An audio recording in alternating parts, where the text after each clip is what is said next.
अस्सलामुअलैकुम। कैसे हैं मेरे प्यारे प्यारे वीर एंड वीरनियों। अगर आप लोग भी रोजाना दाल सब्जी और गोश्त खा खा कर बोर हो चुके हैं तो मेरी आज की रेसिपी को एक बार ज़रूर ट्राई करें। वीडियो को एंड तक देखना है। वीडियो पसंद आए वीडियो को लाइक और चैनल को लाजमी सब्सक्राइब कर दिया करें। करते हैं फिर इस मज़ेदार सी रेसिपी को बनाना स्टार्ट करते हैं।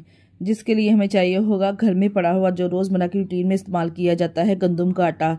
यहाँ पे मेरे पास 3 कप गंदम का आटा है। 1 कप हम इसमें छान के बेसन ऐड कर देंगे। यहाँ पे ये वाला मैंने 3 कप आटा शामिल किया है, 1 कप हमने बेसन शामिल किया है। यही आपने की मेजरमेंट रखनी है। इसमें शामिल करेंगे पाउडर वाले अब स्पाइसेस। 1 टेबलस्पून भर के मैंने इसमें नमक ऐड किया है। 1 टेबलस्पून भर के हमने इसमें कुटी हुई लाल मिर्च शामिल की है। 1 टेबलस्पून भर के मैंने इसमें सूखा धनिया दरदरा सा करके शामिल किया। 1/2 टीस्पून इसमें गर्म मसाला ऐड करेंगे।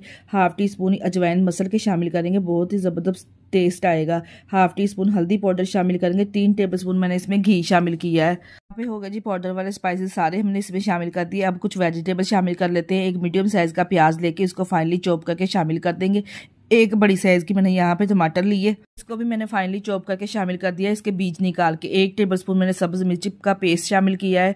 सब्ज धनिया 1 मुट्ठी के बराबर शामिल करेंगे। तमाम चीज़ों को पहले इस तरह से मिक्स कर लेंगे। फिर रोज़मर्रा की रूटीन में जैसे हम आटा गूंथते ना, इस तरह से थोड़ा थोड़ा पानी ऐड करके हमने इसका आटा तैयार कर लेना है। ज़्यादा हमने इसको मुक्की नहीं लगानी, 1 से 2 मुक्की लगाएंगे क्योंकि हमने इसमें सब्जियाँ शामिल की हैं। ज़्यादा मुक्की लगाएंगे ना तो आटा पतला हो जाएगा। बस जी यहाँ पे आटा गूंथने के बाद ऊपर से इसको प्रेस करेंगे, साथ में थोड़ा सा ऑयल इसके ऊपर इस तरह से अप्लाई कर देंगे। 5 मिनट के लिए इसको रेस्ट देंगे। 5 मिनट से ज़्यादा इसको रेस्ट नहीं देंगे क्योंकि हमने इसमें सब्जियां शामिल की। ज़्यादा रेस्ट देंगे ना तो इसमें पानी सब्जियां छोड़ देंगी। 5 मिनट की रेस्ट के बाद यहाँ पे हम इसके पेड़े तैयार कर लेंगे। जितनी साइज़ की आप रोटी बनाना चाहते हैं इतने साइज़ के यहाँ पे देखिए जी मैंने पेड़े तैयार कर लिए। एक ही दफ़ा में सारे पेड़े बना के तैयार कर लेंगे।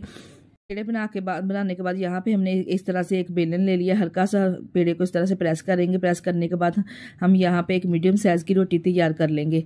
देखिए जी मैंने मीडियम साइज़ की इस तरह से रोटी तैयार कर ली है। यहाँ पे मैं इसको फ्राई पैन में तैयार करूँगी। फ्राई पैन को मैंने पहले गर्म कर लिया था। अगर आप चाहे तो इसको तवे पर भी बना सकते हैं।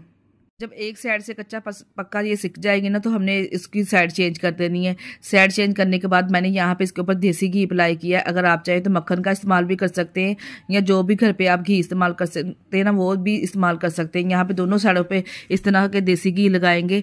इस दोनों साइडों से जब इस तरह से कलरफुल सी रोटी पक के तैयार हो जाएगी ना माशाल्लाह से बहुत ही ज़बरदस्त मिसी रोटी बनके तैयार हो जाएगी। यकीन जानिए इस रोटी को आप खाएंगे ना तो आपकी सारी पुरानी यादें ताज़ा हो जाएंगी। इसी तरह से एक एक करके तमाम रोटी तैयार कर लेंगे। यहाँ पे मैं इसको सर्व करूंगी अचार टमाटर और चटनी के साथ। यकीन जानिए खाकर मज़ा आ जाएगा।